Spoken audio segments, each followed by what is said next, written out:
Farzandlar otam qachon o'lar ekan, onam qachon o'lar ekan, u qachon qutulamiz deb kutib o'tiribdi afsuski. Hurmatli ota-onalar, farzandlaringizni iymon e'tiqodli, axloqli qilib, yaratgan egamga muhabbatli qilib, yaratgan egamni tanitib tarbiyalang. Qanday?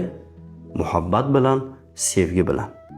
Agar muhabbatsiz, sevgisiz, muloyim bo'lmasdan turib, qo'pol tarzda qarg'ash, so'kish, urush bilan arzimagan xatolari uchun yoshligidanoq ularni jazolash orqali tarbiyalayotgan bo'lsangiz va kelajakda ulg'aygandan keyin bemorligingizda sizga qaramasa, sizga yaxshi gap gapirmasa, holingizdan xabar olmasa, sizni ota-ona o'rnida ko'rmasa, bunga faqatgina o'zingiz aybdorsiz.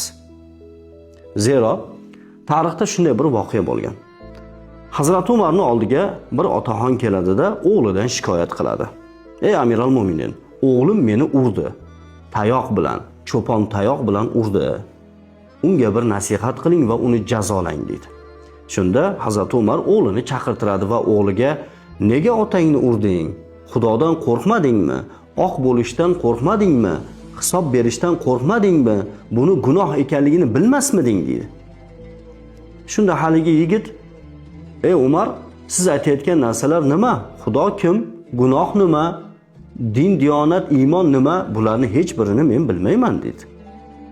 "Xo'p, nimani bilasan? Otang senga nimani o'rgatgan?" desa, "Otam menga faqatgina qo'y boqishni va qo'ylarni cho'x deb tayoq bilan urishni o'rgatgan" dedi.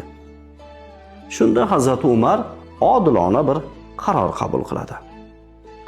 "Yigitchani qo'yib yuboringlar. Otasini esa qamchi bilan uringlar" dedi. Ota faryod dod soladi: "Ey Umar, nega meni jazolayapsan? Axir o'g'lim meni urdi-ku, u menga oq bo'ldi-ku" desa, "Yo'q, o'g'ling senga berilgan omonat edi. Sen unga diyonatni, iymon e'tiqodni, axloqni o'rgatish o'rniga faqatgina qo'y boqishni o'rgatding va o'g'ling seni ham qo'y deb o'ylabdi. Shuning uchun seni jazolayapman" dedi.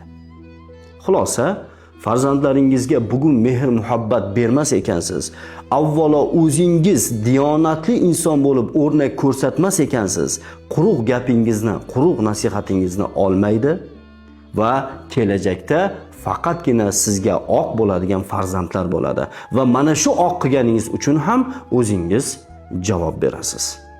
Ehtiyot bo'ling farzand tarbiyasida.